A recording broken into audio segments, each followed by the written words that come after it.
All right, Texans have the number 2 pick overall as of right now in the draft. And like many of you, I've struggled with whether or not Bryce Young from Alabama is going to be too small to play in the NFL. I have arrived at my decision. I think he's plenty big to get injured alongside every other quarterback in the NFL. Everybody's getting more fragile. This is not some old school take, but guys are being more careful with their bodies. But I do think that the changing landscape of the NFL and what hits are and are not legal has factored into this a whole lot. There are quite a few arguments out there for and against a guy Bryce Young's size being able to make it in the NFL. And frankly, I think some of the arguments even for Bryce Young, even though I am for Bryce Young, are a little out of skew and a little out of whack. Like, I think that it's a concern. I think it 100% is a concern. I think it's a matter of physics and physiology that a smaller guy, if hit in the pocket or if hit anywhere else on the football field, is, because of physics and physiology, he's going to take more of the brunt of the damage than a bigger guy. But obviously, plenty of big guys get injured all the time. The first thing I see a lot of people say will be, hey, okay, Bryce Young is 5'10 and a half likely, 194 pounds as of this football season. He's trying to get up over 200. We'll have Todd McShay. We'll watch something that Todd McShay said about that. And they'll say, hey, Russell Wilson, Drew Brees, Kyler Murray, depending on how you feel about Kyler Murray. Those guys are all short. Nobody's saying that the height is the biggest barrier. The height is certainly a factor, and shorter quarterbacks will tell you that. They have to play a little bit differently. So the height is a factor, but lots of people have seen that, okay, there's examples we can see before. There's examples of guys thriving. The weight is the difference in that there really are no NFL comps since Doug Flutie. Jim McMahon was the last guy drafted in the first round below 200 pounds. He was 6'1", 194, which is skinny as hell, because that's the same body weight as Bryce Young, but a few inches taller. And he got injured a lot. That was a different era, obviously. They were getting hit a whole bunch back then. But Doug Flutie is really the closest comp, and Doug Flutie was probably shorter than Bryce Young. I think they listed him as 5'10". I played against Doug Flutie, and he was notably the shortest guy I'd been around in the NFL who wasn't a kicker. Like even running backs who were 5'10" or so, he felt smaller than them. Plus, remember they wore bigger shoulder pads back then too. They weren't like Boston College level big, but they were still bigger, and that made him look small. But look, Doug Flutie, it was like trying to shoot a mosquito with a 12 gauge. It was hard to get a good hit on him. And a lot of that, if we're looking for comps, it might sound weird to say, okay, well, you got to go to Doug Flutie. I think it's a good example because he is a guy who played until he was 39 years old. A big chunk of that was in the Canadian League, where guys are smaller than the SEC, really. But even at an advanced age, when he was starting, he missed a few games to injury here and there when he was in his mid-30s and played up to his 38, 39-year-old season. I think that's probably the biggest thing, because like I said, I played against Doug Flutie. I tried to tackle Doug Flutie. Doug Flutie, when I was with the Jaguars, beat us on a naked bootleg at the very end of the game to win the game. His athleticism worked for him, but he wasn't, kind of like Bryce Young, it wasn't his calling card. He wasn't a quote-unquote rushing quarterback, at least that I can remember. And the same way Bryce Young isn't a rushing quarterback, but he can certainly use his athleticism to his advantage. And a lot of that will be what Bryce Young needs to do, is just be a little bit of a coward. One of the arguments actually that I had written down that watched the film just actually mentioned himself. I'm going to disagree with you, watch the film to a certain degree. He says even big people get injured. Look at RG3, Deshaun Watson, even though we had a pretty bad O-line, etc. Yes, 100%. I totally agree with you. Big guys get injured too. The difference is, like, let's take a look at Ben Roethlisberger, who he was always, it's hard to remember. He was very dramatic about his injuries, so he wasn't as banged up as you remember. But if you think about the hits that Ben Roethlisberger took, or even let's look at Andrew Luck, because his injuries ended up with an early retirement ultimately. Andrew Luck took a lot of hits that, frankly, I don't think Bryce Young would be able to stand up to. So that's the consideration. I think where sometimes it gets mixed up is you see that, yeah, a lot of bigger quarterbacks do get injured. The irrational part is in just that assuming a big guy is going to be more durable. RG3, you mentioned RG3. RG3 was one of the most awkward faller downers, to use a technical term, in NFL history. Like every time you saw RG3 getting tackled, it was like he was floundering to the ground. Like he'd been hit with a tranquilizer or something. It was weird. Tua Tagovailoa, like it's not his height that's a concern, right? Necessarily. I mean, he's learned how to manage it. And he's thick. He's thick like Russell Wilson. He's thick the same way that Drew Brees eventually became. And it's just he does not know how to take a hit. And I'll flat out say that if it's insensitive or not, he's responsible for. And I took your okay. Thanks. Watch the film. So it's a valid point. It's a very valid point. But I don't think it's as simple as like, hey, okay, let's take that out to an extreme. So if you're gonna say, yeah, big guys get hit and get injured also, okay, well then is a 132-pound quarterback going to be A-okay in the NFL? At some point on the probability scale, it just increases the probability. And that's why I think much like a lot of things in football, you can do things that are more risky. The irresponsible thing is if you do a risky thing and then just don't do anything to mitigate the risk. So with Bryce Young, if we're starting off with the argument that, hey, big guys get injured too, I would say, all right, I think small guys, if they try to play like big guys, are going to get more injured too. So I think just like Tom Brady's a bigger guy, but Tom Brady learned over the years strategically how to fall away from his throwing arm. If he did fall in his throwing arm, how to protect that arm. Certainly when to take hits and when not to take hits. You know, he became more of an appropriate coward over the years. And I think that Bryce Young has already shown a certain awareness in the pocket that I think he will be able to avoid a lot of the bigger hits that guys like, you know, Tom Savage, for Texans fans. You remember Tom Savage? Big guy, right? Okay, so he's a perfect example. Tom Savage, big guy. Hey, big guys can still get injured, right? But let's think about why Tom Savage got injured. Tom Savage had very poor pocket awareness, and he was an intelligent guy. He just did not have a sense for where and when the pressure was coming, to the point where he looked like Homer, you know, in that one episode of The Simpsons where it turned out that Homer had like extra cushioning around his brain so he could take a punch real well. Tom Savage did not have that extra cushion around his brain, and he was always taking those punches. That goes back to his Pitt days. So the irresponsible thing would have been, let's say if Tom Savage was a first-round prospect, if you had watched him in film in college and seen that he had this propensity for taking hits and then didn't do anything about it or didn't account for it.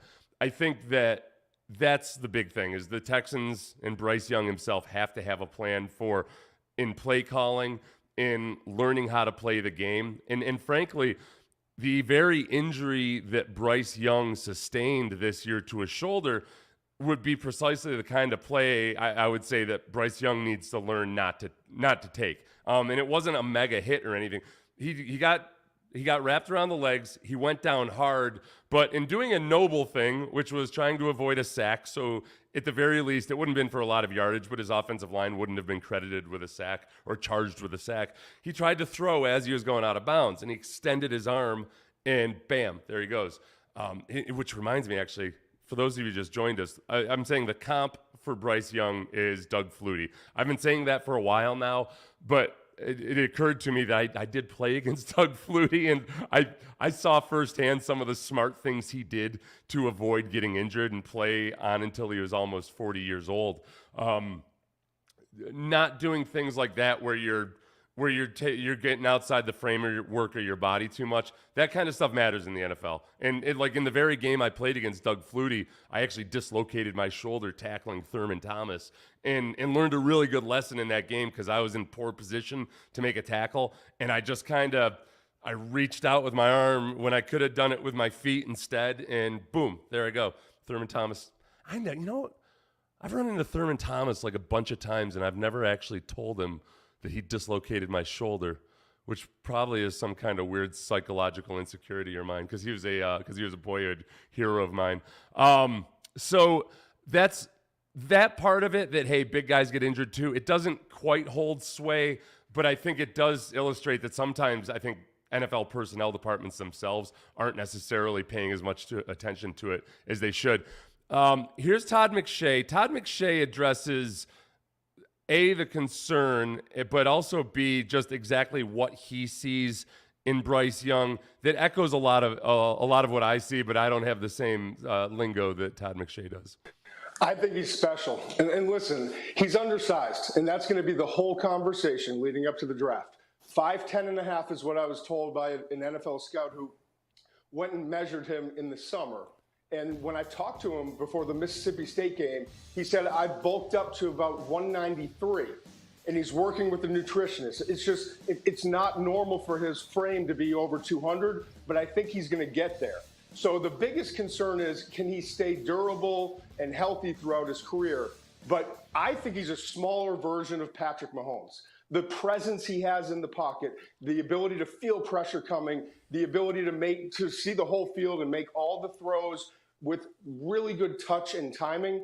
He's different than all these other guys. I sit here and I watch tape over and over again, and Will Levis has a great arm. Anthony Richardson's the most physically talented. C.J. Stroud had an unbelievable career at Ohio State, but Bryce Young is different. Yeah, and he hits me the same way. I think when I watch all these guys and you go back to back to back watching them, a lot of what really stands out to me as a former defensive lineman especially is his competence pre-snap and then from the snap until the throw of the ball. Like, let's disregard the throw altogether, but just the mechanics in the backfield and how comfortable he is with everything. He has this kind of like this casual competence about him where he makes it look easy. He holds his fakes a beat longer than everybody else does. There's an attention to detail there that I think you just don't see out of college kids. And that's another thing that makes me feel more comfortable about his size. Now, as Todd McShay is making me feel more comfortable about his size, he actually dropped a little nugget in there that does make me more nervous about it. And one of the arguments about Bryce Young would be, or that people use against him, is, hey, it's not so easy to just put on 15 pounds. If you think the size is a concern and you want to add that, it's not so easy to put that on and keep it on. And this is a little bit of a you have to contradict yourself a little bit if you're arguing for him to put on weight, because at the same time, I guess you also have to concede that, well, gosh, I mean, he's had plenty of time to put on weight before. Alabama's kind of known for its strength and conditioning program, whereas a guy like Jalen Hurts, who I don't think has a frame and a bone structure that's seemingly all that much bulkier than Bryce Young. I think that Jalen Hurts, because he was a competitive weightlifter in high school, he squatted 500 pounds his sophomore year in high school in competition. Not just with his buddies where he only went down like 3 inches. In competition his sophomore year in high school. Jalen Hurts he's packed on some mass over the years. To put that much weight on in the offseason or before the combine, it's not so easy to actually not have that affect your throwing motion or be totally comfortable with it. So we'll see. If he shows up at 300 and it looks like he didn't just eat a bunch of donuts like Robert De Niro style in the boxing movie there, then we'll be good. Let's see. Frank Trice. Somebody said the IR king. Let's see. Wikipedia lists him as 6 foot tall. Man, why do people lie to begin with? They're going to find out at the combine. Yeah. Todd McShay said that a scout measured him at 5'10.5". That's what I think Lance Zierlein said, 5'10.5". So Lance might have been the scout that talked to, I don't know. I don't remember if he called him a scout or not. I think a lot of people look at Lance kind of like on the same level as a scout because he's been doing it for so long, and he was raised in it because his father was an offensive line coach.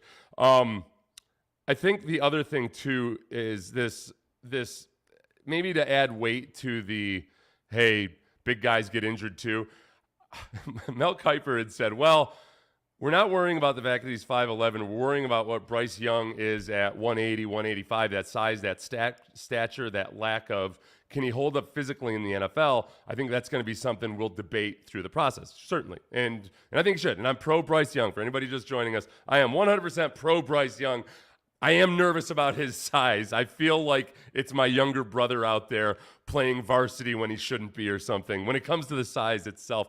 But there's things to allay those fears. So Kuiper, after saying that they're worried about Bryce Young's size, he then goes on to say why Will Levis is his favorite guy, but excuses Will Levis's underwhelming season by saying Will Levis was banged up all year at Kentucky, just about all year. Foot, ankle, shoulder, all those issues. And the offensive line was horrific. Right. Okay.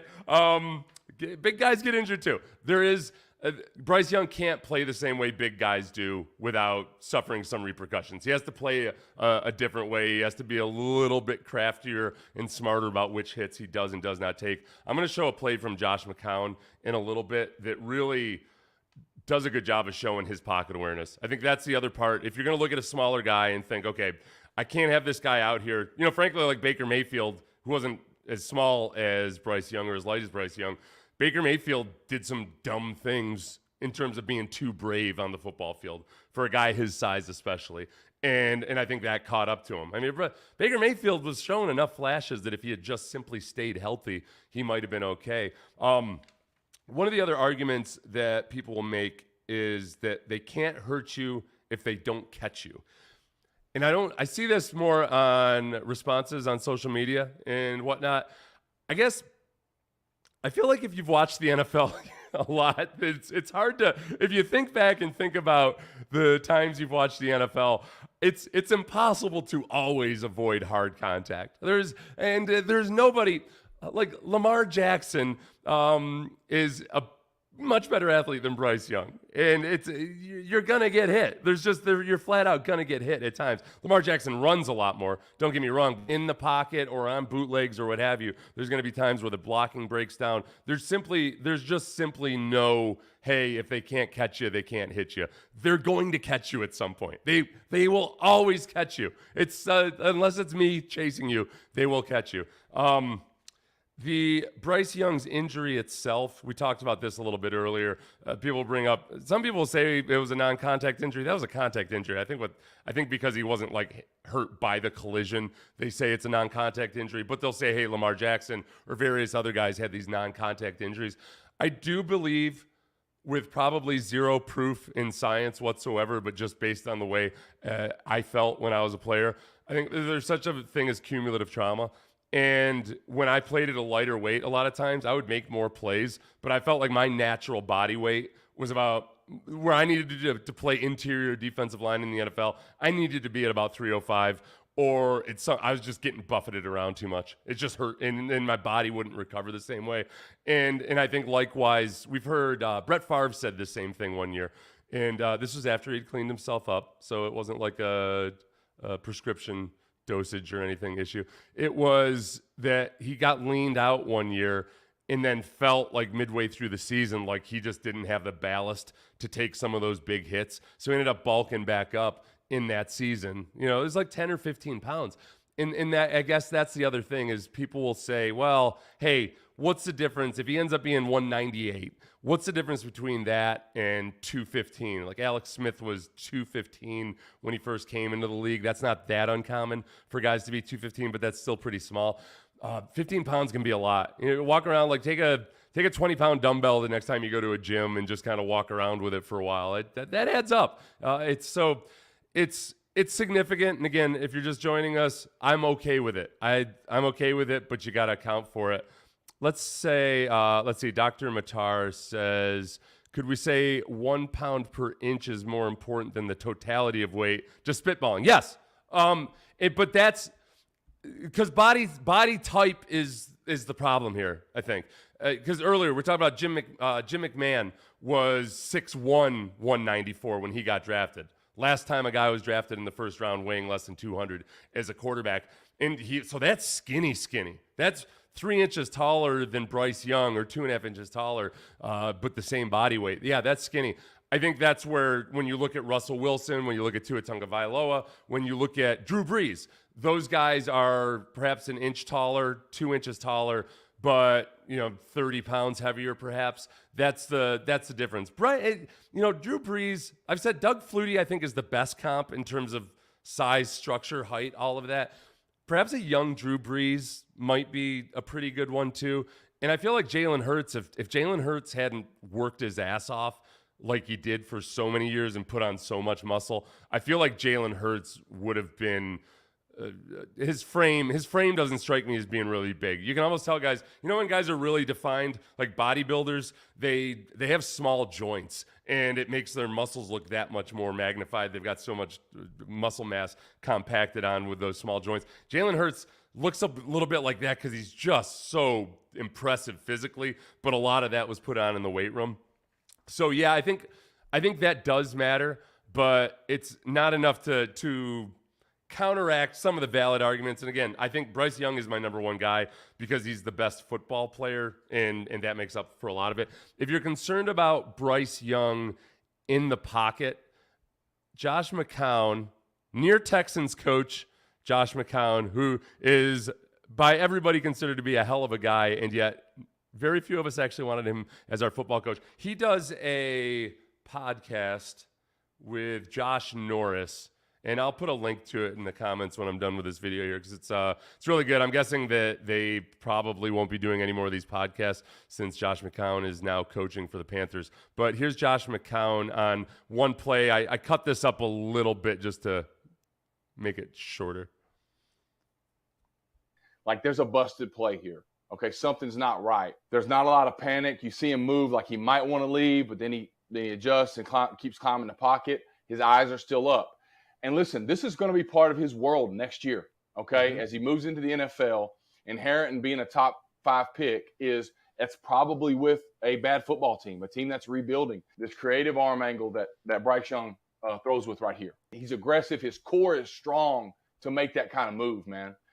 And he's not a big dude. This isn't the Justin Herbert, like 6'4", 6'5", 230, like big type of quarterback. This is a smaller dude, and this is what I would put this type of thing for Bryce Young in that's different than everybody else. Like I don't know that there's another quarterback in the draft that can do this type of thing right here.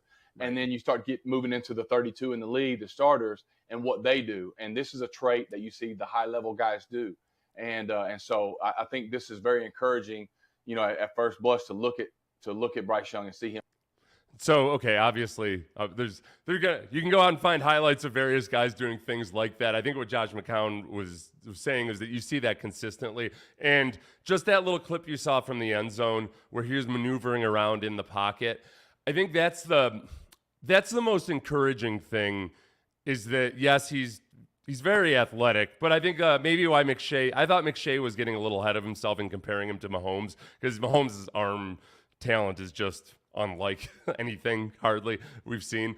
But in terms of using your athleticism to buy time while genuinely looking downfield and diagnosing things, I think Deshaun Watson is really good at that. Deshaun kind of followed an arc where when he was a rookie, before he'd really been bashed around a lot, he would stand in the pocket and barely move at all, like extremely calm.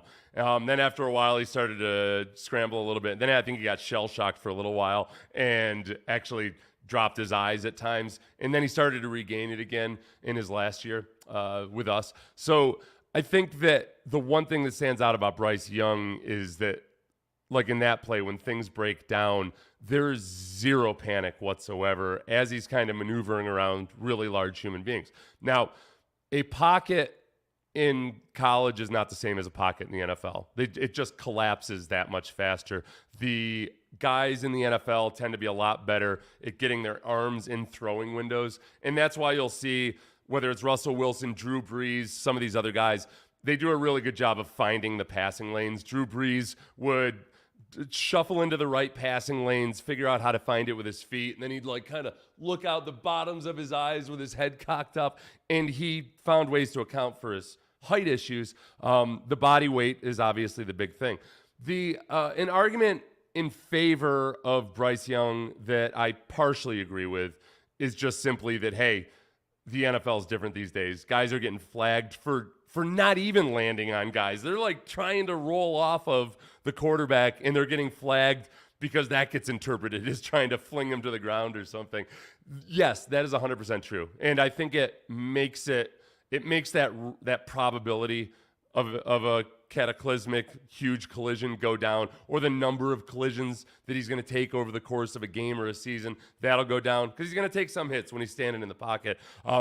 I just think that it's not a magical fix-all, but I do think that's probably the one thing that ends up with some team either taking him number 2 overall, Texans, or trading up to number 1 overall to get him, which leads us to, this is only partly related to the size issue. No, this is actually completely about the size issue. It wouldn't be a factor for the Texans themselves, but Herm Edwards brings something up that I hope scares the Bears away from Bryce Young. It's cold in November and December. This guy, I believe, has a chance to be really special in Bryce Young. Interesting idea, Coach. What do you think? I think you got to help him with some offensive linemen, get him a couple receivers. You got a guy, a big quarterback. Last time I checked, Chicago plays outside. It gets cold in November and December. This guy fits the mold of a quarterback that can play in Chicago. You need a big guy, not a little guy. Look, I like that quarterback that's coming out we're talking about. Yeah, that's tremendous. But in Chicago, different atmosphere, different conditions to play under. Okay, help me out here. I don't know if I've ever heard, I guess I have. I guess you think of like, okay, you want a big guy. I keep getting this vision of like a Clydesdale hoofing it through the snow or something. Like you want a big horse to handle these wintry conditions. They're always so fixated on hand size when it comes to the cold weather games. I don't think if anything, I would say I would like a smaller quarterback in icy conditions because the defensive linemen really don't get all that good of a pass rush going. And the shiftier offensive players, I feel, have somewhat of an advantage in open space when somebody are trying to open field tackle them. But look, if that's what the Bears are thinking, then I would go all for it. I would agree with Herm Edwards on that one. Let's see, Lamar Jackson, and we talked about him. As far as our friend Bobby Slowik goes and how Bobby Slowik might account for him, I was really, let's just go ahead and put my whole screen up here. So Jonathan Alexander had a huge article about Bobby Slowik today, and it was really interesting because Slowik does not have a conventional background. He was a defensive coach for a while. His father was a coach forever in the NFL. But the part that was interesting to me was when they talked about Bobby Slowik as a child. He said he was always a really bright child, always had a different way of looking and expressing things. And when Bobby was in his elementary school, he'd sneak into his parents' room every morning before his father woke up for work. Remember, his father was a football coach, and leave him notes. The notes would contain football plays that Bobby had drawn up on his own. His father would take notes with him when he was with the Bears and the Packers and then look at them for inspiration. And then there are another couple just nuggets in here about him as a player where he was just extremely detail-oriented and ended up going to Michigan Tech, got some kind of engineering or chemical engineering degree. Very, very, very bright guy.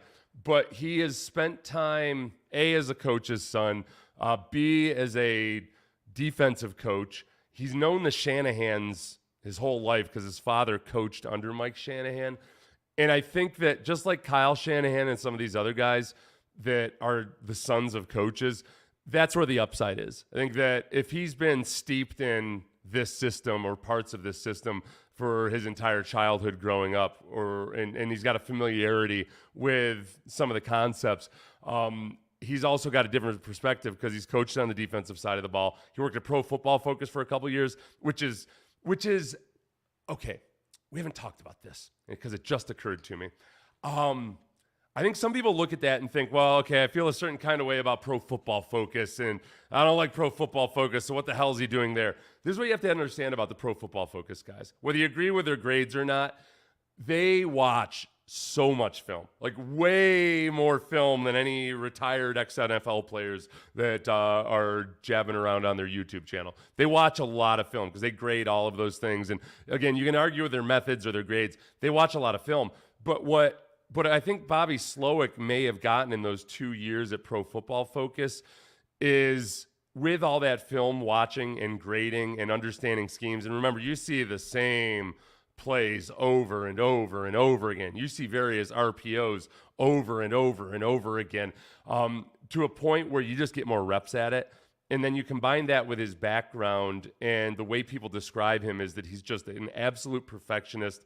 But that he's one of these smart guys, but that is cool talking to us dullards. So I think he's a teacher. I've seen him several times described as a teacher. So he's got a way of communicating, and yet perhaps sees the game maybe a little bit differently because he's a brilliant guy. His college roommate said that, he'd go to these chemical engineering classes and never take notes, just kind of soak it all in and then graduate with a degree in engineering, while also just being more actually obsessed with being a wide receiver. So Bobby Slowik still, though, hasn't called plays. He's never been an offensive coordinator. We've seen plenty of really, really bright guys like Matt Patricia not necessarily impress all that much as offensive coordinators, especially.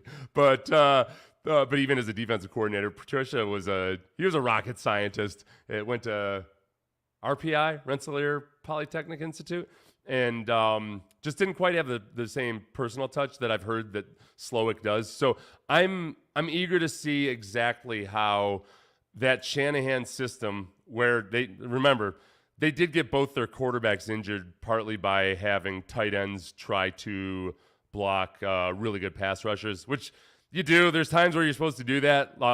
It's on your quarterback a lot of times. If you've got a tight end blocking the best pass rusher, a lot of times the concept is, hey, quarterback, that a tight end is just being a speed bump for that best pass rusher. Get the hell rid of the ball. And I think that maybe Jimmy Garoppolo or even Trey Lance perhaps at that point would have been a little bit more aware. But beyond that, the Shanahan system does a lot to help quarterbacks out and tries to get them out in space, tries to do things that keep them from getting abused quite so much. So I think that might end up being a very, very much a positive with Bobby Slowik. Let's see. I'm going to take some questions here because I've been neglecting you guys. Let's see. The other Chip says, what scares me is someone like Steve McNair stayed injured to the point where there were reports that he routinely didn't practice week to week. He only suited up on Sundays. Yeah, and now McNair was a huge guy. One time Gary Walker and I both hit Steve McNair. We would have had a half sack apiece if it were any other human being, except it was almost like one of those physics demonstrations, when two steel balls come down and they clack the one in the middle and the steel balls both fly to the side. That's what happened to Gary Walker and I. And Steve Young barely ever budged. He just sat there, took the punishment, and then completed a ball downfield. I'm going to go off on a Steve McNair tangent here for a minute.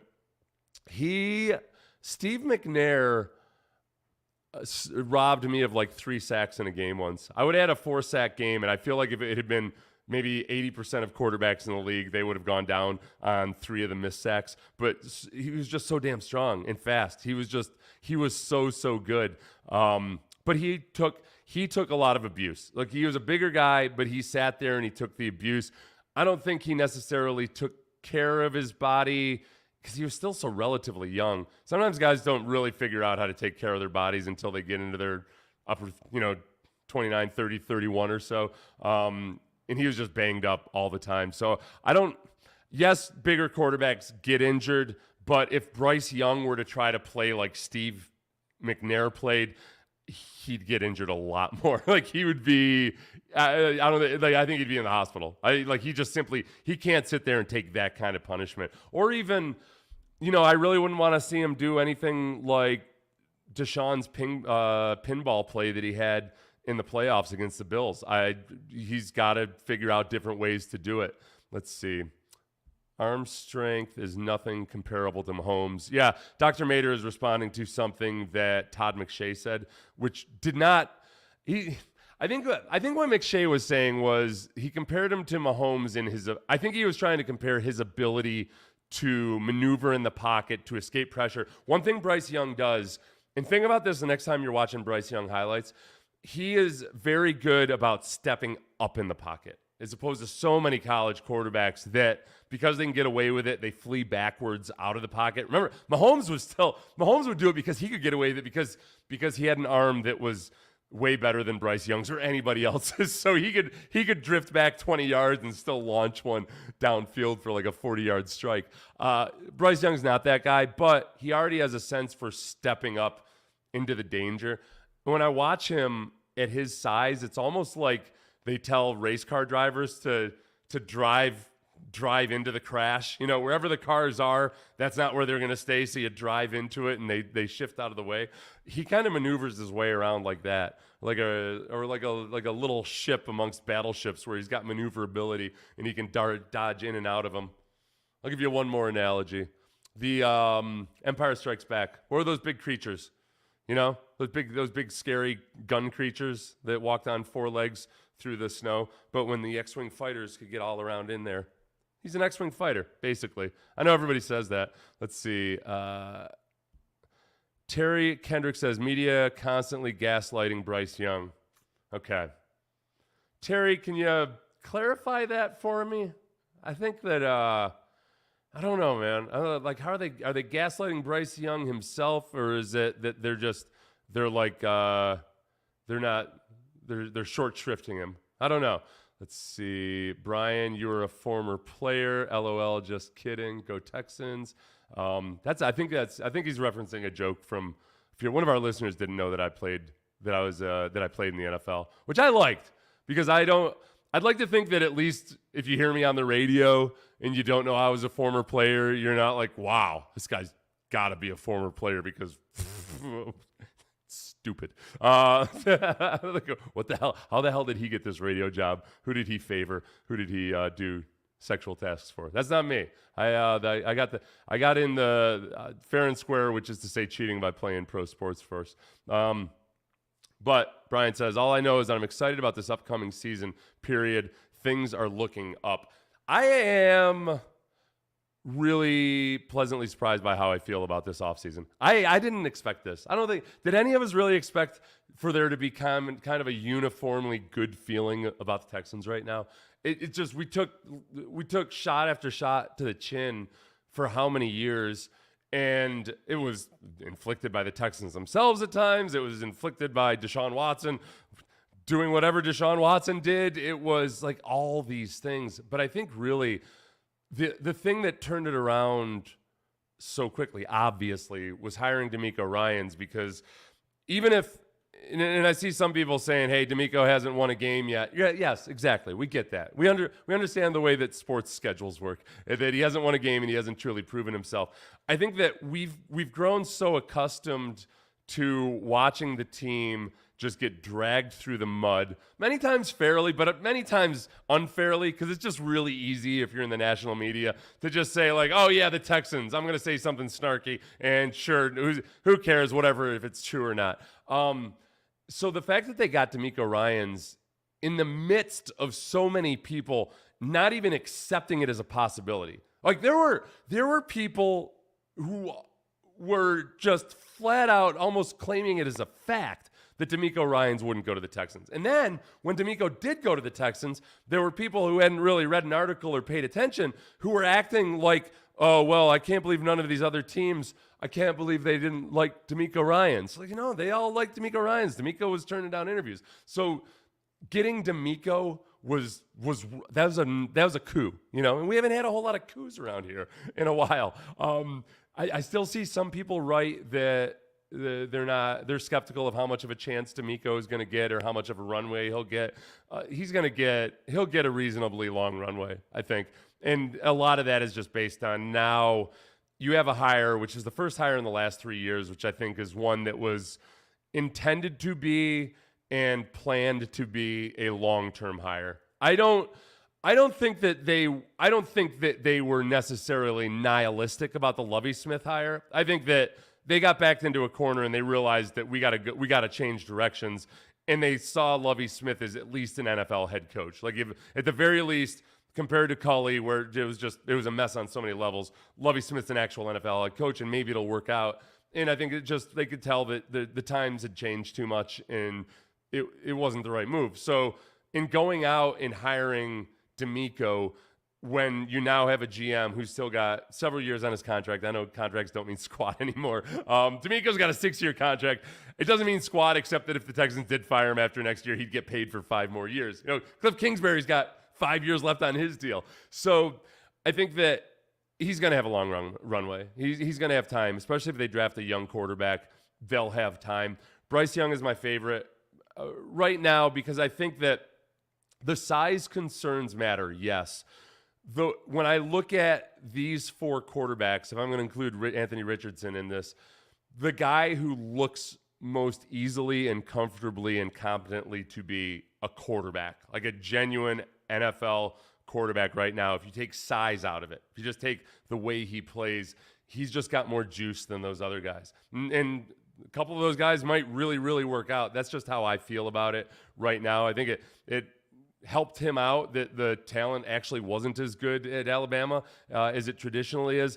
It helped him out, believe it or not, that Bill O'Brien was his football coach. And oh boy, that's another big part of it is how much does Bill O'Brien and his tutelage of and knowledge of Bryce Young help the Texans out in that Caserio and O'Brien, as far as I know, still have a good relationship. I haven't heard any reports that their relationship has changed at all. And, Caserio didn't come in, to supplant Bill O'Brien or anything. The plan probably originally, to what degree Caserio participated in the tampering, I have no idea. The alleged tampering, but at some point, presumably, he wanted to go work with Bill O'Brien, or at least was interested in it. So I think that O'Brien is very, very smart when it comes to the X's and O's. I think sometimes getting the execution of it done is a different task, but so many quarterbacks that have worked with Bill O'Brien will laud him for his football intelligence.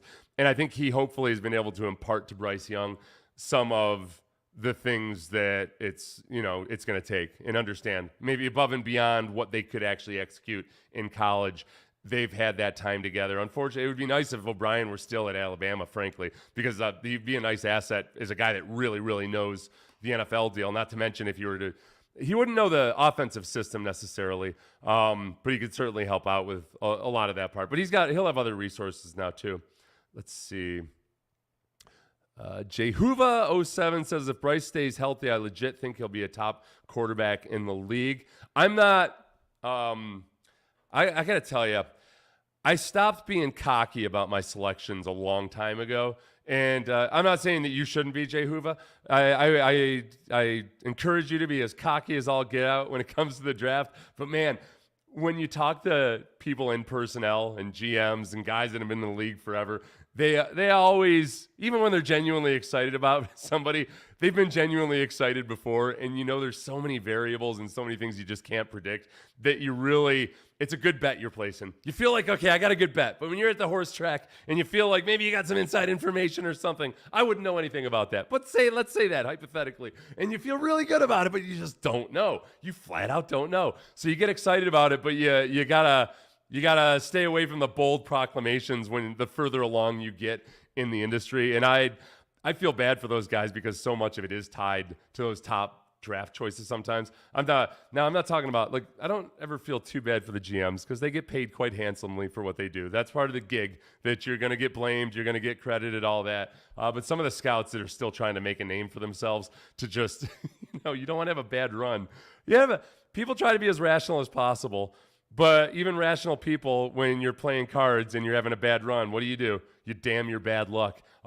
Likewise, I think sometimes maybe it's not so easy for a young scout if he whiffs a few times for the people above him to just say that it's the probability would suggest that he will just have some bad runs. They start looking at him like, I don't know. You might have a little bit of a taint about him. I don't know if this guy's okay. So I saw this earlier when it came up. What's it? Tua, Kyler Murray, and Bryce Young have in common? Alabama. No. Okay, we could say the injuries with Kyler Murray and Tua Tagovailoa. I don't know about the Bryce Young part. Answer it for me when we get down to the other part of it. Let's see. Frank Silva implores all of you to give me more likes, please. I forget this part. I'm bad with the self-promotion. I need likes and I need subscribers, and I need you guys to tell other people to subscribe too. That's what they tell me to tell people. But because I'm not gonna go back and cut these things up and put them out on social media and promote myself. This is what I do on a Sunday for fun, baby. I get excited about the Texans. Frank Silva says NFL refs suck, man. Okay, yes, this is relevant. Because, Frank, I saw when you had sent that in, we were talking specifically about the roughing the passer rules, and now that they are really strict about not landing on the quarterback. And they've been so bad at enforcing this. I feel like this is one of those things that they've got to change the standard to if it looks like roughing, it's roughing. If it doesn't feel like roughing, or if it's maybe there's a little bit, just don't do it. I feel like... as hard as it is for NFL officials to get the subjective calls right, that are genuinely subjective, like the defensive holding and the pass interference and all of that, those are really hard to get right. And then for some reason, with some of these things that seem like they should be easy, like, okay, look, it looks like a late hit. It looks rough. It feels like they try to make it too technical. I think this is where they need to lean way more heavily on the guy up in the booth and pull up some of these flags, especially in educating the refs, because the officials, this is something they do in the offseason.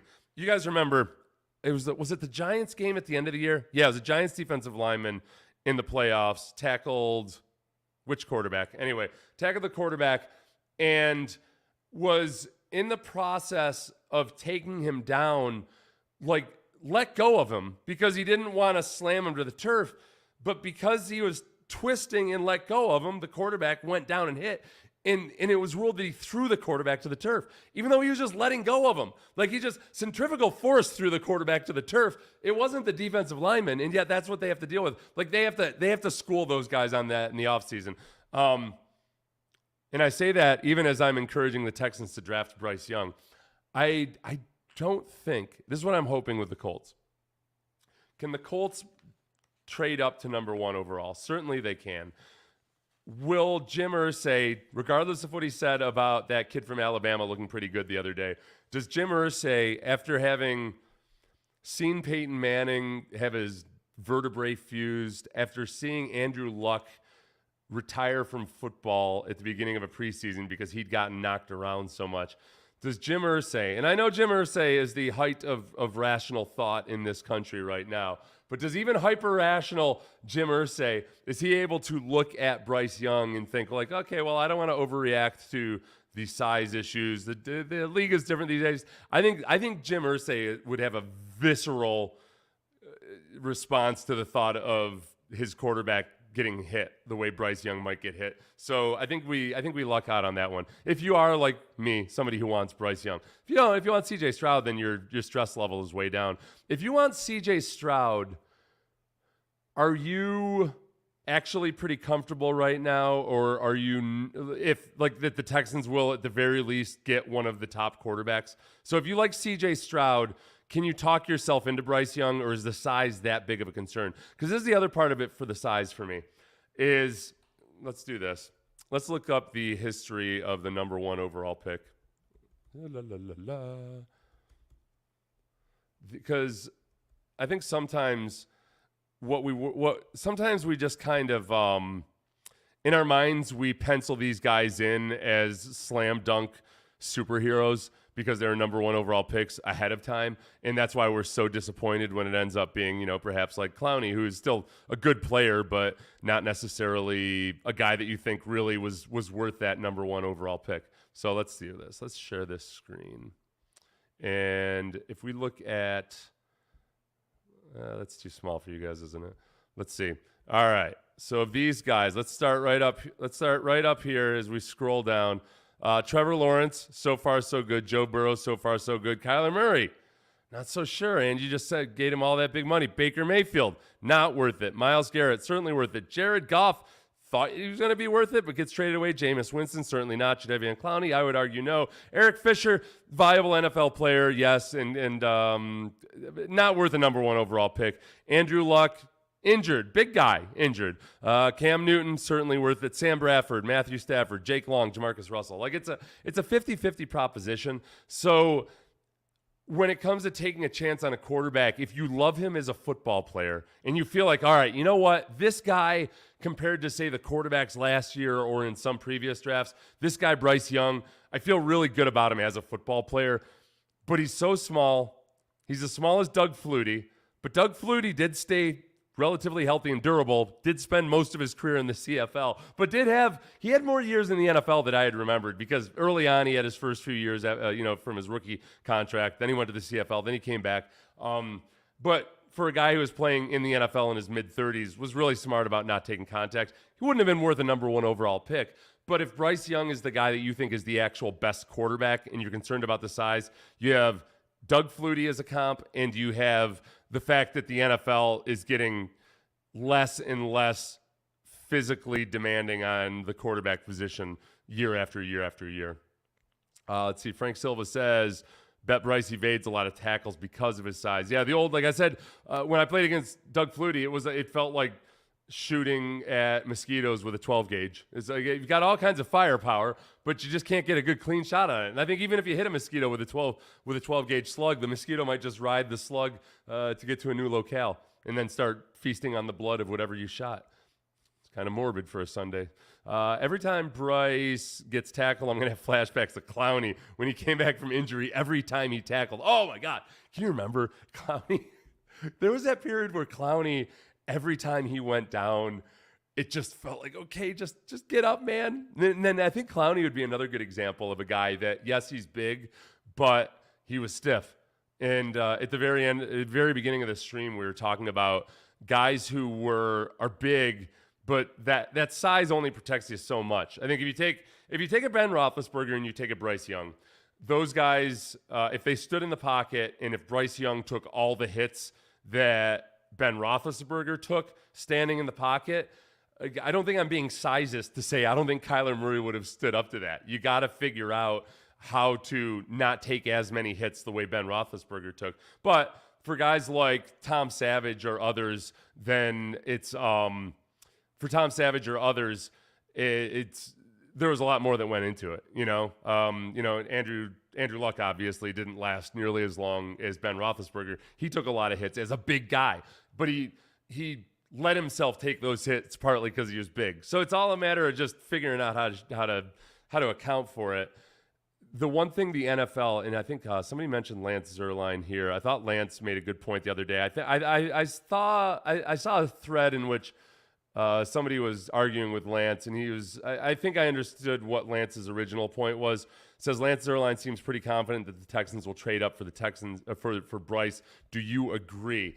I believe, correct me if I'm wrong, that Lance's argument or thought was that the Texans, or should I say Caserio and the Patriots, really like that X factor of, hey, is a guy a football player? And let that account for things more than size and more than other teams account for size, speed, measurables like that. So again, I apologize to Lance if I'm getting that wrong, but I think what he was saying was that Caserio might be less impressed by measurables, more impressed by actual football playing ability. I think that I think he's right in theory. I think there is something to that. I still think, though, that the trading up for number 1 is just such a huge psychological difference from staying pat at number 2 and taking who comes to you. That's one of the reasons, really, the number 1 overall pick is never, or it's rarely as valuable as the person who's holding the number 1 overall pick thinks it is, because the people below the number 1 overall pick are thinking, all right, man, I'm trading up there into the marquee spot.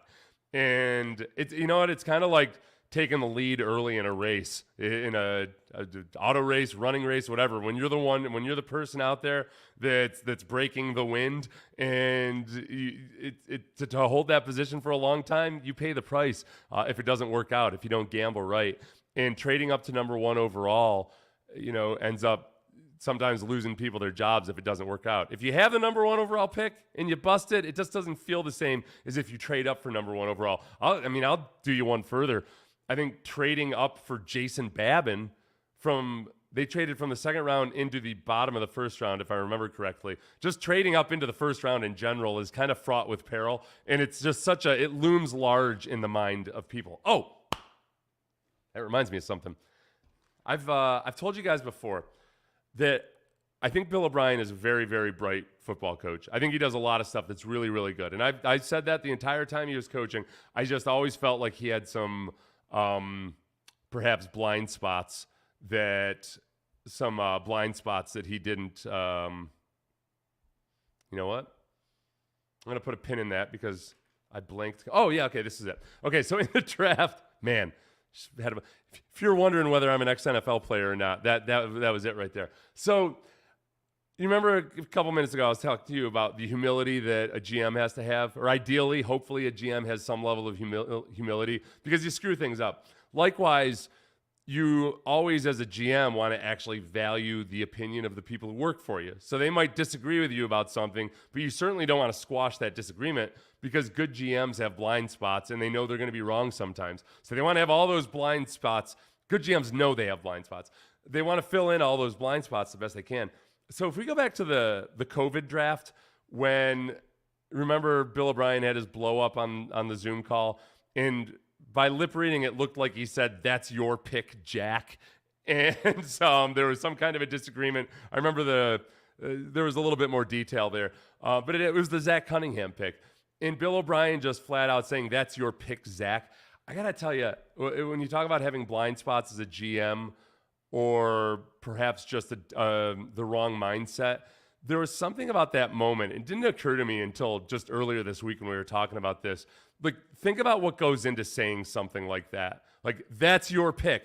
That's saying, like, I'm remembering that, and you're going to hear about it if you're wrong in the future. You know, like, I'm going to hold that against you at some point, or I'm going to keep it in my gunny sack, which immediately makes you think of the girlfriend or boyfriend that in an argument brings up old stuff, right? Like, they're going to bring it up. They're going to bring it up at some point. And it's not right. Like, if you want to have a productive relationship with somebody, you can't be keeping a score sheet in your head of, stuff to use against people further on in the future, or like almost playing out the argument in your head. There's a human tendency to do it. Don't get me wrong. But that's one of the things you gotta fight against. You got to know your own weaknesses. And like, I think O'Brien was a guy that sometimes was more a fan of yelling and screaming than actually having discussions, and it might have been one of his blind spots as a GM. Let's see. And somebody correct me down at the bottom if I misstated Lance's. Okay, here we go. Bo says Lance said it would cost a third and 2024 first, but worth it to not lose your top guy. Okay, so a third, so it'd be your number 2 overall pick, obviously, a third and a 2024 first. Okay, I know, man. And I just told you, how like we try to be rational. That's valid. Like, that's a valid price. But they had it. They had the number 1 overall pick. It was sitting right there. They had the number 1 overall pick. And I'll be the first to tell you, like, we shouldn't get too wrapped up in that. Oh man, it just hurts to have to trade that now. I think that if I were to, I think I got to agree with you. It just hurts. It hurts because they didn't have to win. It was an interception. All the Colts had to do was take that easy interception, and then they would have had it. Let's see. I don't mind. So I think this is somebody who likes C.J. Stroud. I wouldn't mind having Bryce Young. However, I feel like we just don't have the line to protect him at that size. Okay, good. I'm glad that was something I had written down. Thank you, pimp named Slickback. Hold on. I'm going to write that down too. Pimp named Slickback. Okay. I am of the opinion that just like with having a child, you should never wait until circumstances are perfect, because they never will be. So if you wait for having a great offensive line to draft a quarterback, invariably you will draft a quarterback and then 2 of those offensive linemen will get injured. Or your best 2 wide receivers will get arrested because they're hanging out with somebody they shouldn't have been hanging out with. Something will happen. So I think that you've got to find the best talent you have available. There's always going to be a premium on quarterbacks. And then also recognize that the Texans' offensive line, I think really they're two players away from being a genuinely solid offensive line. At least I think if you can get good play out of Kenyon Green while also signing a veteran swing interior offensive lineman, that would be great. If you get a center in free agency, and it's not a marquee year for interior linemen, offensive linemen in free agency, but I don't care. Like you don't need a marquee center. You need a smart and solid center. Ben Jones potentially could be a free agent, and he's getting up there in years, which makes me feel really old. But I think guys like that of that ilk can go a long ways towards solidifying a line. And that line was better in pass protection than maybe it sometimes felt like, partly because sometimes it was, frankly, Kenyon Green was getting beat so bad that it was rough. So with Kenyon Green, this is what I'm hoping for. He was showing signs of having potentially a good rookie season his first few games. By the time he went out in the Raiders game, and I thank one of our listeners for pointing this out to me because during the season, I think I hadn't really connected the two. It was really after that Oakland game that he saw a slew of really good defensive tackles, but he also looked like he dropped off a good chunk. And then he had a couple other injuries along the way. So with him, now obviously if he's injury prone, we're screwed. But if it was just some flukishness with those injuries, I think he does look like a guy that could benefit from a complete and total offseason of training like an NFL player. He's just still got some baby fat. You want your man fat, Offensive linemen are going to carry a certain amount of fat, but it's got to be distributed like a man, mostly in your belly, in your waddle, and potentially in your butt. He's got that all over, like smoothness all over his body. So consolidate and concentrate the fat levels, get your man fat, and he'll be all right. But then also play better football. So all we need is a right guard and center. I'm going to say, what's his name at right guard? I think with a good offensive line, I think he's okay. I think that, yes, you could upgrade him. So I'm glad you brought that up. Thank you. You certainly could upgrade him. But with offensive linemen, sometimes, you'd rather have 5 average offensive linemen than 2 all-pros and 3 substandard. So if all we're talking about is getting them acceptable, I think A.J. Cann is okay and would look a lot better with a better center in the middle. I mean, that was an issue this year. Center, your starting center goes nobody knows what happened to Justin Britt exactly. And then things got awry for a lot of reasons, obviously. But I don't think the offensive line is as far off. Now, as far as, I don't know if this is true or not, Maverick Best Op, but I'll say it. I went to high school with Kenyon at Atascocita, and I saw him beat someone's ass in the locker room during 2-a-days. All right, kids, I don't advocate fighting your teammates. Sometimes things happen. I assume he was defending himself. And look, he's got a mean streak. So that story aside or not, whether it's true or not, I'm not accusing you of lying. I just have to be careful that something that could look slanderous or something. I don't know what the statute of limitations is on that anyway. He's got a mean streak to him. Like, there's no doubt about it. And we saw that, especially more early on in the season. And then at the end of the season, I thought he caught up and did some good things. He actually had a really good game against, was it the Colts? No, it was Hargrave there. Hargrave was kind of quiet. I'm mixing up my awesome defensive tackles. He faced so many of them this year. We'll figure it out. But no, it wasn't Hargrave. Anyway, he's got a nasty streak to him. Like, and that's good to see. I think he's just got to get his feet a little quicker. People have asked, hey, how's he going to be in a Kyle Shanahan type system with lots of outside zone? That's a good question. I think he's going to have to really work it as athleticism. The Texans, even when they had their good run game, I think had some guys that weren't always the prototype smaller athletic guards for the Texans, but that they made do with, because it's not, they don't really run that scheme the same way they did back in the 90s and early 2000s because you can't cut like you used to. That was one of the reasons you used to be able to get away with much smaller offensive linemen because they were freakishly good and nasty with the cut blocks. And a lot of defensive line hated it. I didn't mind it because if you beat a cut block, you're free to the ball. So if I always felt like, okay, versus Denver, I would practice my cut block shedding technique all week long, and I would usually have pretty productive games. But the guys that didn't do that had their knees chopped out from under them a lot. So they were, I would guess if I looked at body weights, they were smaller back then. Like even smaller compared to the average NFL lineman than it is now, whatever the spectrum is, because they could use techniques that smaller guys could even the playing field with. You can't do that as much now, so I'm not as worried about the Kenyon Green in this system. The person Maverick is saying that Kenyon Green is almost always a super, super nice guy, but somebody was being difficult. According to that version of a story that for liability's sake may or may not be true. Poison says, also, I know Russell is built like a running back while Bryce is short and small, so it is a concern.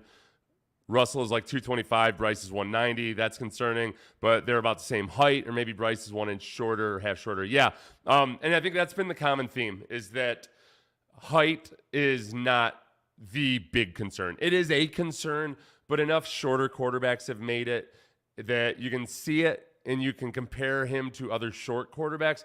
The part that gets NFL people freaked out always is if I think they feel like they're swimming in the ocean without a life raft and without anybody near them when they start to try to make predictions with no comp at all. So Doug Flutie is the comp.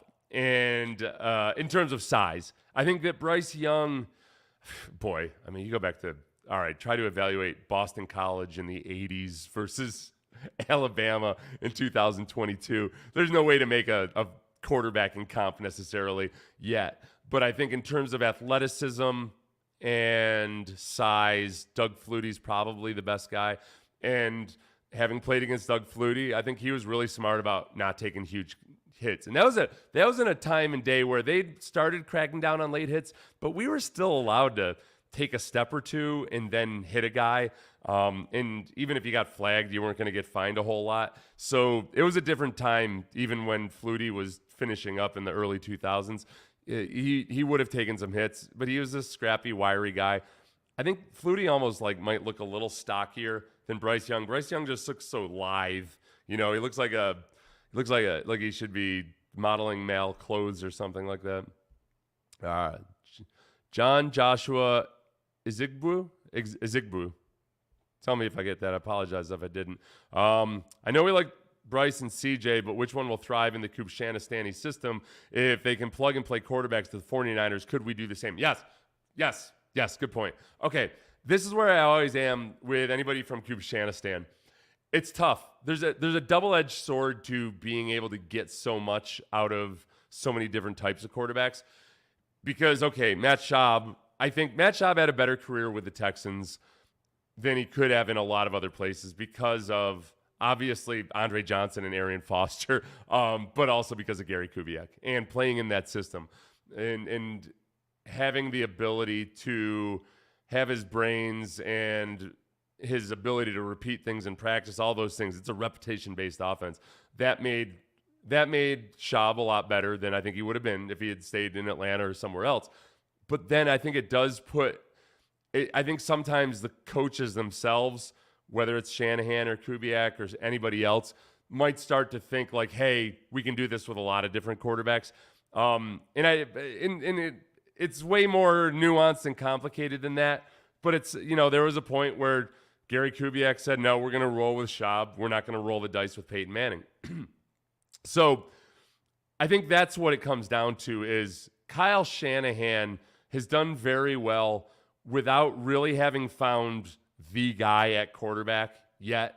Maybe Brock Purdy is or will be, but he got injured, so we didn't really get to have him. And even if Purdy had stayed healthy, he's a rookie who started off the season as a third stringer starting in the NFL. It would have been an uphill road to climb.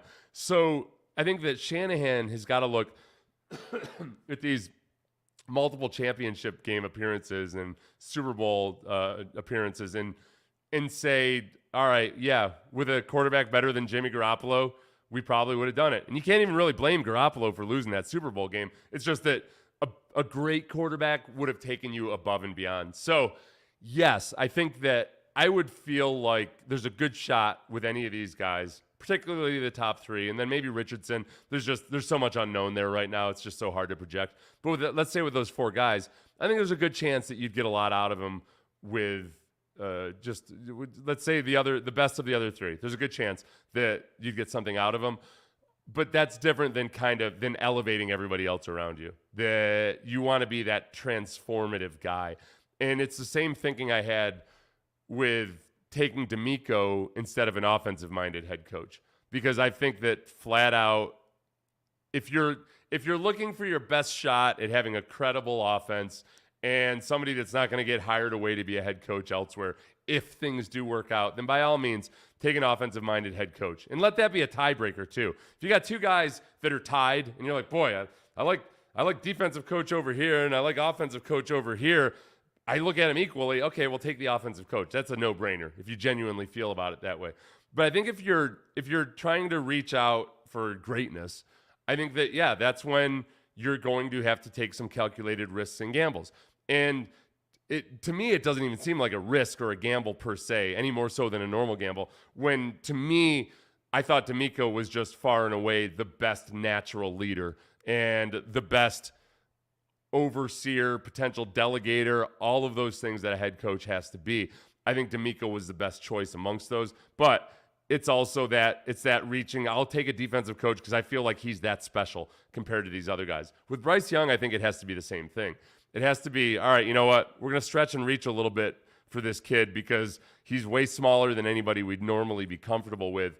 But, like, am I going to sit here and, Pat Mahomes, if you follow the logic of never taking an air raid or an Art Briles type quarterback from a system like that, then you don't draft Pat Mahomes.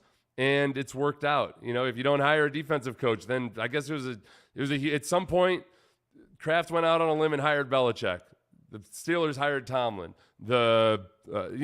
Pete Carroll was a huge stretch because, my God, he's a defensive guy and he's only good in college. So all those things, those weren't even popular hires at the time. Those were not popular hires, and yet they worked out really well. This is a popular hire, which should make you really nervous because we know every single year one of the super popular hires ends up being a big mistake. Let's see, Joe Blue says Bears traded up from 3rd to 2nd with 2/3 and a 4th. Any chance the same for the Texans? Oh, from the 3rd to 2nd, for Trubisky, they went from 3rd to the 2nd pick with 2/3 and a 4th. I think a lot of that comes down to what kind of offers are the Bears getting? Who do they actually want? The Bears are in a nice spot in that. If they really like their guy, I don't know, let's say it's Jalen Carter, whatever. If they really like their guy, they can trade with the Texans and have zero chance of missing out on him because, and I don't think Caserio, I think Caserio in talking to the Bears is going to tell them, look, we're taking a quarterback, okay? If we're trading up, we're taking a quarterback.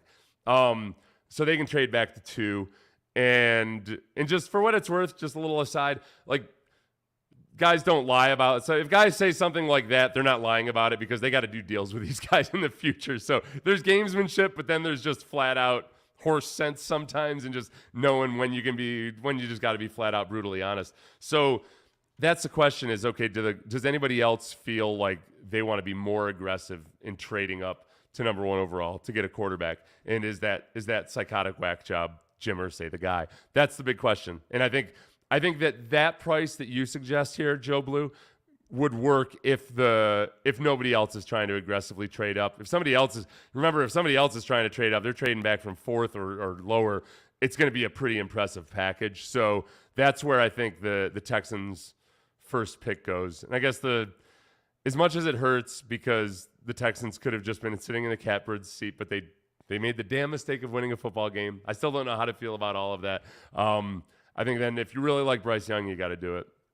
And we still don't, the funny thing is, at this point, we still don't really have a clue how the Texans feel about Bryce Young. We don't have a clue how he feels about C.J. Stroud. We don't have a clue about any of this. But that's what's so much fun about this. I used to shun mock draft talk. I used to despise mock draft talk because there were so many uncertainties. And then it was when we started getting draft picks again. Okay, so in the last couple of years, I've started to enjoy draft talk again because, for one, we have draft picks, and 2, they're high draft picks. I wish that weren't the case, but they are high draft picks for now. And 3, life's too short to not have fun doing this stuff. Just kind of imagining the possibilities. You're buying you're buying lottery tickets. Let's see. If you can ball, and the kid can ball. Brohawk, I agree with you. I guess just take that out to the extreme, though. Like, size matters to a certain degree. It's a matter of how much does it matter. So if a kid weighs 125 pounds, do you trust him to be out there with NFL quarterbacks? I don't, but I happen to like children, okay? So I don't want to see a 125-pound kid squashed underneath a 300-pound defensive lineman. Maybe that's what some people are into. They just want to see poor young 22-year-old 125-pound kids get squashed. But I think like that's an extreme example. There's a continuum there. Like Bryce Young can't sit in and take the same types of hits that a lot of bigger guys can. He's going to have to learn how to maneuver around that. The thing that's most promising is that I think he's already shown that sense and that ability to do that. I'm a little nervous about the way he hurt his shoulder because that was poor judgment on his part to try to throw when he was going down to the ground like that. I admire that he was trying to save his offensive line from being charged with a sack, but that's something that you can't get away with it, and especially at his size, he's going to have to learn how to minimize potential damage. And it comes down to it's a probability play. You know, you just got to say, all right, look, I'm smaller than those big guys. I got to take fewer hits than them. The Reaper's going to come for us all at some point. Ben Roethlisberger's going to get injured. I'm going to get injured. Big guys, small guys, it doesn't matter. But just reduce and minimize the potential for it. Like if you're a reckless driver with a monstrous SUV, you're kind of a jerk. If you're a reckless driver with a Yugo, and you're just a moron and a jerk. So like don't be a moron and a jerk. Protect yourself. And I think that Bryce Young is the opposite of a moron and a jerk. Let's see. Michael Moore says, I'm just a little worried of the national media and how they always pick the one guy and it rarely works out. I think if they're picking Bryce Young as the guy, you're nervous about him being the guy. Yeah, I guess maybe. Okay, if we let's do that again. Because I think some of these guys were surprise number one overalls, but some of them were consensus. So far, if we go up, I'm up at the top here. If you guys can see my cursor, you can't see my cursor, can you? All right. Well, I'm at the very top. Here, we'll do this. Right up there. So 2023, Bears have it right now. Trayvon Walker, he was not a consensus guy. You know, so they didn't pick him number one as like the best guy. I think he had the most buzz about him because he was freakishly athletic. But I had a lot of reservations about him because I didn't see the college production as an edge rusher. A lot of his best production was just coming inside on stunts and bull rushing guards. So he might work out. I love the guy, the passion that he plays with and everything. Trevor Lawrence was a consensus guy. I think he's going to work out. Joe Burrow was a consensus guy. I think he's going to work out. Kyler Murray, I don't think there was a consensus about. Baker Mayfield, I can't, you know what? I'll be honest with you. I don't remember there being a consensus about Baker Mayfield. I think Myles Garrett that worked out. So, you know, when you get to number one overall, I think it's a 50-50 deal. You know, if we go back far enough, there's plenty of screw-ups and mess-ups. And I don't know if this year, like, what do you think? Do you think, here, I'll scroll to the bottom so if I get do you think that Mel Kuiper actually likes Will Levis better than the other quarterbacks? Or is it that Mel Kuiper and Todd McShay just need something to argue about? And I always vacillate on this because I think sometimes people assume everything on television or in media is scripted out and planned out. And it's true that a lot of times it is, but a lot of times it really is organic. I think on some of those debate shows, you know, Shannon Sharp and Skip Bayless, or Skip Bayless when he was with Stephen A. Smith. I know people that have been on that show, and with Stephen A. and Skip Bayless, it seemed like their process was kind of genuinely disagreeing, but they did work beforehand to figure out where they disagreed, you know? So they didn't, and then obviously they play it up like crazy. But I think most of the time those guys disagreed on things, but they figured out which facets of a topic they disagreed on, and then they would argue about that. And now I hadn't watched the Skip Bayless and Shannon Sharp one. Is that undisputed, whatever. I only started watching them since they almost had the falling out, and now it feels like Skip Bayless is agreeing with everything Shannon Sharp says. Did Shannon Sharp Debo? Steve, did he Debo him? Did Skip Bayless get just flat out bullied by Shannon Sharpe? Because I don't remember them. When I've seen clips of them before, they were arguing, but those are the clips that end up coming my way. I don't know. It's almost uncomfortable. Like, I wish Skip Bayless, I'm the one person in America saying I wish Skip Bayless would go back to his more argumentative self. Let's see. Maverick Best Op says, I don't blame Lovie for that win. If I knew I was going to get fired, I would have tried to win too. I blame Caserio for not sitting Mills and Cooks. Driscoll should have been the quarterback that whole game, right? That's the hard part. Says, okay, this is one of the things where the Texans they were in a no-win situation when it came to how they handled that. Because let's remember too, Brian Flores sued the Dolphins for racial discrimination. I don't remember the exact verbiage of the lawsuit, but obviously racial discrimination in either hiring and employment. He added the Texans to that suit last year. And I don't remember what the exact status of it is right now, but let's remember, one of Brian Flores' big complaints was that the owner of the Dolphins told him to lose games. Brian Flores contends that the Dolphins owner told him or instructed him or told him it was okay if he lost games, and then Brian Flores ends up getting fired. I think the Texans were in a tricky scenario where if they made it impossible for Lovie Smith to win that last game and then they fire him afterwards, what happens? People criticize the Texans. If they win that game and then fire Lovie Smith, what happens? People criticize the Texans. If somehow Davis Mills gets pulled in the fourth quarter of that game and you see Caserio up on the headset or something, massive criticism for that. They were just in that boat where because of multiple circumstances and situations, the Texans were screwed no matter what happened. And yeah, don't get me wrong, I was never mad at Lovie for trying to win the game. I've always felt that's the way it should work if you're tanking or resetting or what have you. If the GM wants there to be a loss, then you start a bunch of backups. And, if that's the way it's set up and he has the power and ability to do that, the coaches on the field got to try to win the game. Unless, and this is a bit of a hypocrisy, I suppose, if you're keeping the big picture in mind and you've got the playoffs and you want to rest your starters, you're still trying to win the game, but you're going to pull back some of your starters in the second half, even if they're healthy. Okay, I guess that is tanking, but it's like tanking for good instead of evil. It's tanking to win more immediately, but it's a bit of hypocrisy, I suppose. So, I was never mad at Lovie at all. I don't think it was an FU for Lovie to go for two, because it was, I'm going to text my wife to get me some water here. They'd been trying to win the whole game, like they were up by a healthy margin at one point, and it wasn't like the offense, stopped trying to get first downs or anything. It was just the irony of the situation that it came down to one final play. But the other thing that I think people forget sometimes when they're discussing this, they forget two things actually. One, they forget that there's overtime. So if Lovie kicks the field goal or kicks the extra point and they go into overtime, then did you expect the Texans to just take 4 knees in a row and concede the touchdown? And two was, you got to make the 2-point conversion. It's not like the Texans were blisteringly awesome at red zone offense or anything. So making the 2-point conversion was no done deal either. You could have easily lost the game. I honestly think it was not some FU by Lovie Smith. I think it was, this has been a really long season. I'm probably getting fired. Let's get the hell out of here. And that's what they did. So I begrudge nobody really for that. Hey, Brandon, can I get a water? Thanks. Let's see.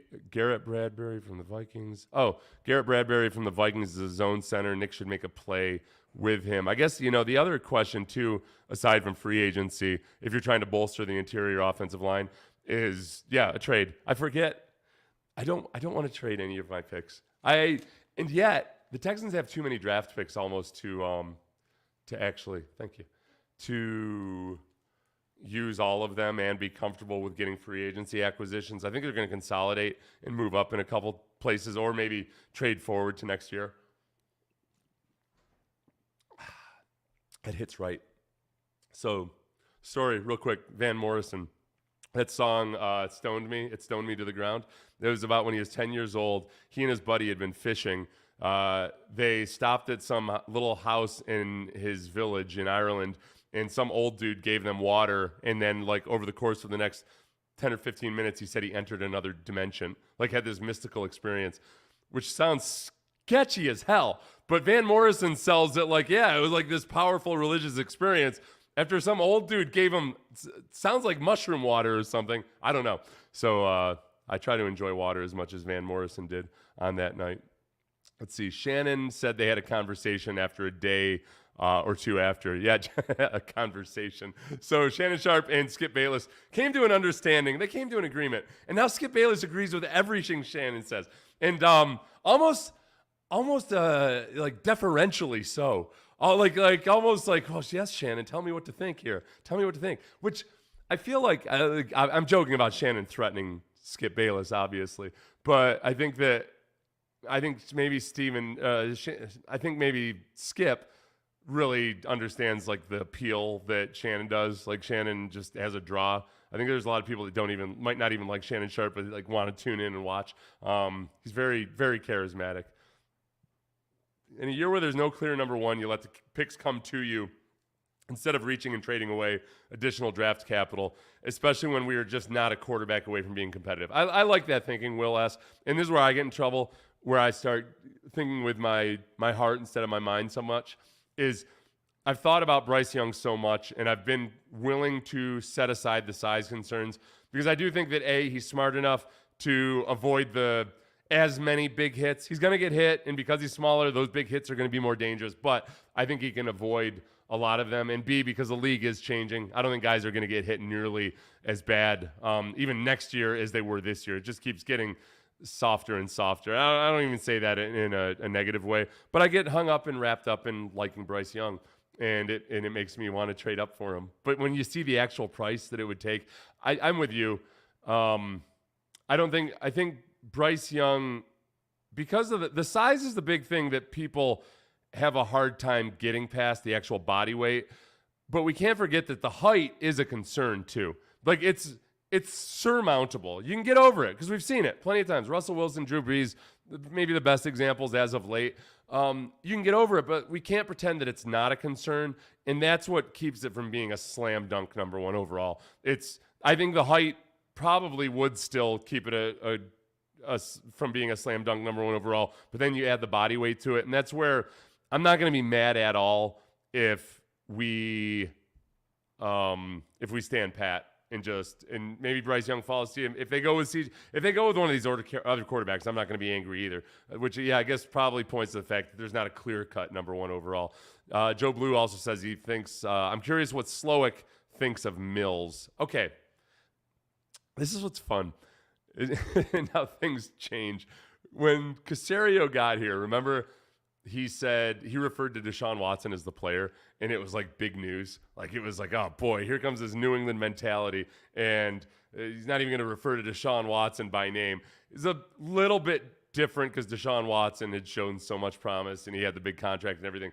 But I don't think I've heard DeMeco say Davis Mills' name yet, which is fascinating to me because DeMeco is not a petty dude whatsoever. God handed out zero pettiness to DeMeco Ryans. So I don't think that he means anything by it or is trying to say anything. But I feel like maybe in comparison to last year when Lovie Smith was going out of his way to, proclaim Davis Mills the guy, I think that DeMeco probably really wants it to be a genuine competition that, and maybe he'll treat a number 2 overall guy the same way, that there'll be a competition. Some coaches mean it, some don't. Pete Carroll, everybody thought Pete Carroll was joking when they said there was going to be a quarterback competition Russell Wilson's rookie year, and he ended up starting and doing quite well, if you remember. Cap and Trade said something, just the deuces. Let's see. Kenyon Green over Tyler Linderbaum was Caserio's worst draft decision to date. The thing we have to wait with on that still is just, look, Titus Howard, remember Andre Dillard was the guy, not Titus Howard, and that's flip-flopped big time. I think Kenyon Green, to write him off right now, after we've already seen Kareem Jackson, we've seen Dwayne Brown, we've seen various first-rounders on this very team not make it. get written off after the rookie year. With Kenyon Green, I think very much the injuries are the X factor here. If he can stay healthy, I think he showed promise before he started getting banged up last year. So I can't call it a mistake yet. If it ends up staying that same way, if Kenyon Green doesn't work out, then yes, for sure. Let's see. I feel like the strategy for our picks is to throw everything at the wall and see what sticks. Yeah, I don't know if that's the strategy you're recommending or if you're saying that that's what you feel like Casario's strategy is. I noticed Casario. Maybe I'm wrong. Maybe I'm just not looking in enough places. I feel like now that there are positive vibes around DeMeco, and that so far it looks like, all right, DeMeco's choosing his staff. I mean, DeMeco's choosing an offensive coordinator with whom he has a lot of experience. It's in the Kubiak-Shanistan system, which many of you know I'm a huge fan of the Kubiak-Shanistan system. We call it Kubiak-Shanistan around here. And, that's something that DeMeco is comfortable with. But I think even the conversations that we've had about Casario and his relationship with DeMeco, it feels like people are starting to trust it a little bit more. And they're going to give Nick maybe a little bit of a longer runway now too, because we just want to give DeMeco this long runway right now. Let's see. Thank you. Thoughts on Stroud and Johnson, CJ, having a competent Metchie? Yes. I think that Metchie is a huge X factor. And Metchie, because it wasn't written about extensively, Nick Casario on our show on Payne and Pendergast in the morning told us that Metchie just looks incredible and that he actually physically looks better than when he came in as a rookie. And that, look, this is a kid who's already known for having a great work ethic, being competitive as hell. When you set yourself apart in that Alabama environment as one of those guys, I feel like that means something. Moved from Canada to America to just so he could play a better version of American football in high school. I don't mean to make that sound like, like how could you leave Canada for America? But that's what he did because he wanted to play a better version of American football. So I think that he's a huge X factor. I think too, sometimes when we see the wide receivers mocked to the Texans, like Addis, I don't think the little guys are going to be first-round picks. I think Metchie is your potential slot receiver. One thing I had said early on that I rethought immediately was, okay, hey, how much use are they going to have for a slot receiver if they run a version of like Kyle Shanahan's current version of his offense? They love big wide receivers, guys that can drag people for first downs. Look, that's not set in stone that you got to have all big wide receivers. I know Kubiak liked doing that and liked having big receivers. Your slot receiver a lot of times was a big guy. That's another thing that Chip Kelly likes to do. And DeMeco referenced Chip Kelly as a guy that he liked playing for up in Philadelphia. But there's plenty of versions of the Kubiak-Shanistan offense where they make use of smaller, shiftier guys. In like Sean McVay's version of the offense tends to be a lot more wide receiver heavy than Kyle Shanahan's version. So Slowik worked with Kyle Shanahan. It doesn't mean that you can't mix and match and utilize the tools you have with you. Remember, Gary Kubiak drafted David Anderson to be his slot type guy. Now, he didn't spend a high draft pick on him or anything, but he liked David Anderson and used David Anderson. So I think there's 100% certainly a place for John Metchie. I also wonder too with Metchie, I'm not trying to dive into his medical history or anything, but what we know about it is that he had cancer and he so far has apparently beaten cancer. But for Casario to say that he looks better now than when he came in, you wonder, okay, how long had he been feeling effects of his illness? Because it was discovered before training camp his rookie year. So Metchie may have been, I say thriving, but I'm certain if he was feeling the effects of the cancer, I'm sure he didn't feel like he was thriving. But to have had that level of production without maybe being at his physical peak, that's pretty exciting. That might end up being like an extra draft pick. McClain keeps saying that's like you got an extra second-round draft pick this year. I don't know if I can go that far because we haven't seen anything from him, but it is a draft pick that you had made last year that you weren't able to utilize. Let's see. Oh yeah, that's what somebody. Yeah, that's what None of Your Business said. Yep, it's like having an extra draft pick this year. I didn't believe that at first because I just was being too stubborn and obstinate about it. But it is. You spent that draft pick last year, okay? I can't call it an extra draft pick this year, but it is a little bit. It feels like found money because you had once somebody has cancer on a football team. I did this with Quesenberry. I don't know how you guys are. I immediately go into a mode of like, okay, I don't want to think about him as a football player. It feels disrespectful almost when a guy's going through cancer treatment to think of him as a guy who's going to come back and play football, because then there's almost like I don't want to set myself up for being like, Metchie, like this cancer. I'm not going to do that. So I try to consciously say, all right, John Metchie is off the table. I hope that he has successful cancer treatment. That's what we're going for. I hope he has successful cancer treatment. Now that it's been dangled in front of me that he's going to come back and play football, now I'm fighting that urge to be like, come on, man. Like, all right, aren't you ready to go? What are you tired? Like, I don't want to be that guy. So I'm trying not to get too excited about John Metchie. But John Metchie, like if he'd never unfortunately had cancer, I think he's another guy that if you look at last year's draft class, I thought they did a much better job of getting guys who are just kind of wired like football players. Guys who are just, they got a certain amount of nasty to them, and they flat out just, they care about the right things. They care about being physical. They care about working hard, but not having to make ostentatious displays of it, just going out and being good football players. And I really think that's the part I get excited about with DeMeco, because I think that DeMeco, this is going to be a really weird comparison. DeMeco is a lot like Belichick in a couple ways, in a couple of really good ways. I think Belichick, as gruff and as annoying he is in press conferences and all of that, he is a guy who he doesn't really waste a lot of time or energy on extraneous BS, I don't think. I think whenever there is BS involved in Belichick coaching a team, I think he's doing it like with a deliberate purpose in mind, like if he's trying to motivate a guy or something.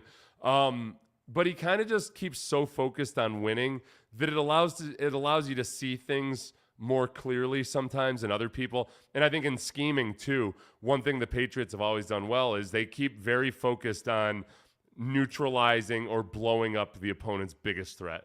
When they would play the Texans, when JJ was in his prime, they would triple team JJ every play in the first half, to the point where they took enough juice out of JJ's legs that they could start opening it up in the second half a little bit, because they kind of like in a bullfight, when they weakened the bull beforehand, they would try to do that to JJ. It was brilliant. And it was simple enough, but I think sometimes people get too clouded by all the other things. DeMeco has a similar focus. He's got 400 times the emotional intelligence of Belichick. They're wired very, very differently in a lot of ways. But DeMeco, I think, understands what's important and what to focus on. And when it comes to personnel, I'm really optimistic that I think DeMeco and Caserio are going to be able to look at guys and say, all right, look, everybody says he's awesome. He's nice to his mama. He lifts a lot of weight. He runs a fast 40. He even made a lot of plays in college. But is this guy a football player? Like, is this guy, go watch the San Francisco defense. Those guys were not all Nick Bosa's. They were not all high draft picks. They were Fred Warners. They were Greenlaws. I'm blanking on the name of the safety there. Like, these guys were not high draft picks, and they just went out and just busted people in the mouth. And DeMeco has talked about that at times. It's really exciting when you hear that. So I think likewise, Caserio feels the same way. He's not a coach, obviously, but I think he maybe hopefully can identify those kinds of guys. When it comes back down to Bryce Young and how he fits into all of that, I guess I would think almost like in hockey, like a Wayne Gretzky. Okay, all my hockey people, tell me where I'm wrong on this, if I understand it right or not. Wayne Gretzky almost had protection because he was Wayne Gretzky from even other hockey teams. Like, there was a certain measure of respect he had for Wayne Gretzky, where you weren't gonna mess with him, perhaps like you might other hockey players. But certainly then he also had the protection of his teammates. So it's not a great analogy to make for Bryce Young because there's not that same level of altruism in the NFL, perhaps, or a common brotherhood about the good of the game. People are going to try to hurt Bryce Young. They're going to try to put him down. They're going to try to tackle him really, really hard. But I think if you have the right kinds of guys around him, and if you have an offense like San Francisco's that can go out and physically punish guys, that in and of itself reduces the number of times that Bryce Young's getting punished. Because if you're the one doing the punishing in the trenches, then that goes a lot further. Maverick Bestop says, keep your stick on the ice. Was that okay? I'll Google that afterwards. Keep your stick on the ice. Is that what you do when Gretzky was around? I'm going to learn hockey one of these days. But first, I have to learn a lot more baseball. Let's see. We're going to do a couple. Let's see. Toy Hippie. I always looked at people like Pete Carroll and Dan Campbell for the Texans to hire. Yeah. Dan Campbell's one. Dan Campbell's one that, boy, I don't know, man. Campbell is the epitome of hiring a guy because he's a motivator.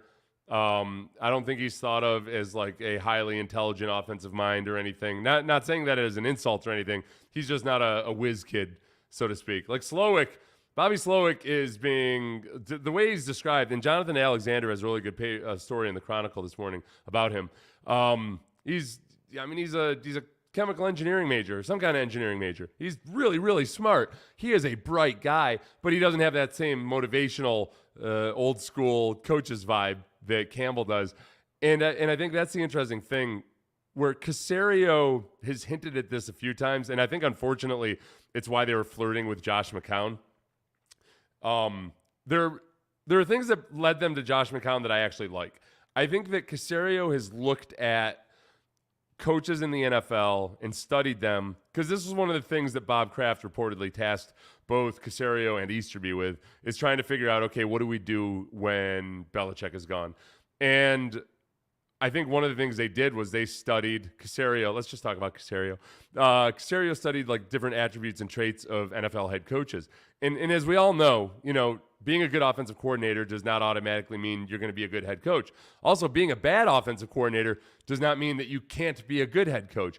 So I think if you look at things and try to separate a lot of preconceptions or tradition out of it, you might look at people and say, all right, well, look, you know what? Josh McCown actually checks off a whole lot more boxes for what it takes to be a good head coach than a lot of these other guys. Plus, what happens with backup quarterbacks or guys who played in the league, just like DeMeco Ryans, is, man, you have so many different opinions that have seen these guys in different situations that can be rather objective and unbiased, especially because a lot of the guys that might have an opinion on Josh McCown or on DeMeco Ryans weren't really even giving their opinion of them as a coach, but it was as they were as a teammate or what have you. So there's a lot of data on those guys and their personalities already. So I like the theory. I think with Josh McCown, it almost became like, okay, Daryl Morey had a good theory about how often you should be shooting threes, but it wasn't like he walked into Les Alexander and said, hey, this is what we're going to do this year. Nothing but threes. No layups. No free, not even free throw. We're just nothing but threes the entire year. It was too much, too soon. You can't go that far out on the bell curve and think that everything's just going to work out. So let's see. Since the hit rate for first rounders is low due to mostly situation, what does our situation seem to paint for the future? That's a good question. I think the hit rate for first rounders is, I guess that's a matter of perspective. If you think it's low, I think it's about 50% for first rounders. So that's not bad, man. Then you got 4 first rounders and you get 2 first. If you get 3 good players out of that, then you've had a good stretch of luck, or you've done a really good job drafting. So I guess it depends on what you think low is. I do think that the Texans, as I would say about any time a team is the worst team in the NFL, they're never as far off as it feels. And that's just, that was one of the first things people told me when I was a rookie. And a lot of times it's coaches talking to you. I was on good teams early in my NFL career, and that's one of the things coaches are going to tell you when you when you play a bad team is like, pointing out like, hey, look, these guys got good players too. These guys got players that could take some of the guys on our team, their positions. It's just they're not good enough to compete consistently, but they're not that far away. And I think that's where the Texans are. I think that if you hit both your draft picks this year in the first round, and if one of the two from last year ends up being good, particularly Stingley, I think all of a sudden you've got a core of really good young talent.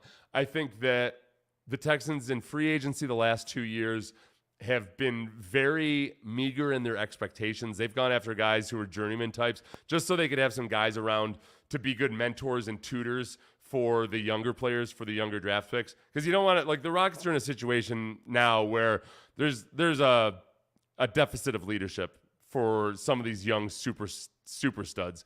And you'd love to see a little bit more guidance from more older guys around them. And I think that's what Caserio is trying to do with a lot of these guys. This is the year when in free agency you can start going back after some of the marquee free agents, I think, or even just viable starters that you want to sign to like a 4 or 5 year deal or something. I got to get going. I'm about I think about 60 minutes past when I told my wife I'd get off. But I appreciate it. You guys made some really great comments. I didn't get to them all, but some of them I am actually going to use on the show when we're back on Tuesday. Please subscribe. It'd be awesome. Tell somebody else to do it. I really enjoy the YouTubes because I get to just actually respond to questions in real time, not have to stop for commercials or anything like that. And it's been a blast. So thanks, guys. Please like and subscribe.